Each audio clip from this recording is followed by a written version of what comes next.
Magandang umaga ng linggo mga idol. Pag linggo nga ay wala akong tinda, kaya tandito lang ako sa bahay.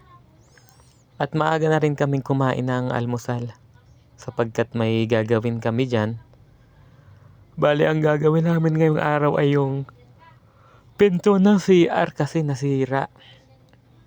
Sapagkat manipis nga lang yung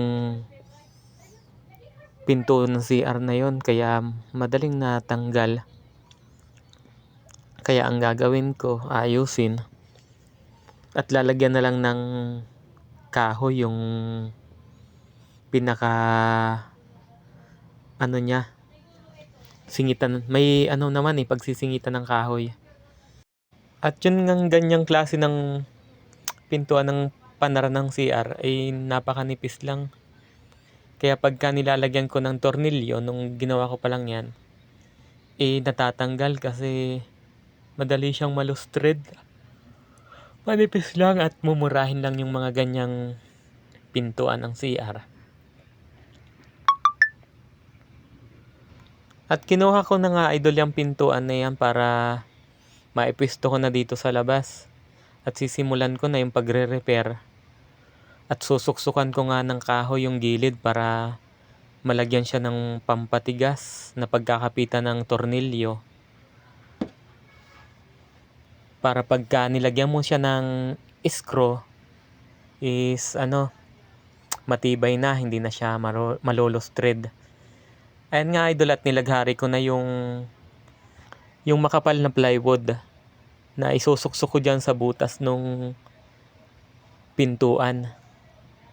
Ayan nga idol, at medyo mainit naman ngayon yung panahon. At ganyan nga lang idol ang ginagawa kong pagre-repair sa mga nasisirang pintuan ng CR. Ayan. Do sa iba na hindi pa gaanong alam nila kung papaano, isinusuksukan lang yan ng kahoy para magamit muli. Alam ko doon sa mga karpintero na bihasa na, basic na lang yung mga ganyang bagay. Ayan, at dahan-dahan ko nang sinuksok yung kahoy. At merong sobra kaya nilagharian ko na rin mga idol. At kung hindi nyo na itatanong mga idol, marunong din naman po ako mag-repair ng mga bagay-bagay tulad ng bahay. Ayan. Nakapagtrabaho din ako bilang isang construction dati. Kaya lang hindi ko na natagalan din kasi nagkaroon nga ako ng sakit noon at acid.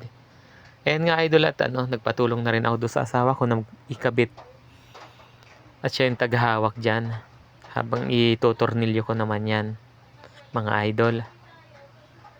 Ayan na nga, naikabit na namin, naibalik na ulit sa dati yung nasirang pintuan.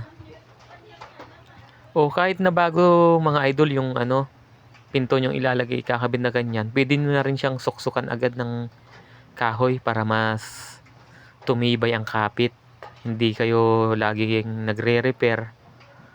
Kasi konting hila lang namin, lumuluwag na kaagad yung pintuan na yan. Kaya ang ginawa ko ngayon, yun, nilagyan ko na lang ng plywood doon na manipis para pagkakapitan ng tornilyo mga idol. Ayan na nga't natatapos na namin mga idol yung pintuan ng CR na yan. At yun nga idol, maraming salamat. Thank you for watching. Nawa ay makatulong itong aking video para hindi na ninyo itapon yung mga pintuan nyo. Repairin nyo na lang ng ganyan yung pintuan ng CR. Ayan nga idol.